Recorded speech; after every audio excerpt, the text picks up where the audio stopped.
नमस्कार. आज आपण आखाड स्पेशल चमचमीत रेसिपी बघणार आहोत, ती पण अगदी गावरान पद्धतीने. इथे मी खोबरं, कांदा, टोमॅटो छान परतून घेतले. त्यामध्येच आलं, लसूण, कोथिंबीर घालून मिक्सरला पेस्ट तयार करून घेतली.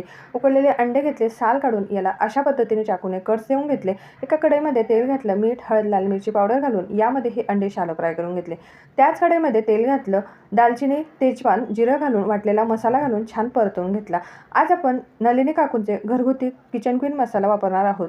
हा मसाला उत्तम क्वालिटीचा आहे. यामध्ये कुठलेही प्रिझर्वेटिव्ह वापरलेले नाही. हा मसाला आपण व्हेज, नॉनव्हेज दोन्ही भाजींसाठी वापरू शकतो. तुम्हाला मसाला हवा असेल तर कॅप्शनमध्ये लिंक आहे.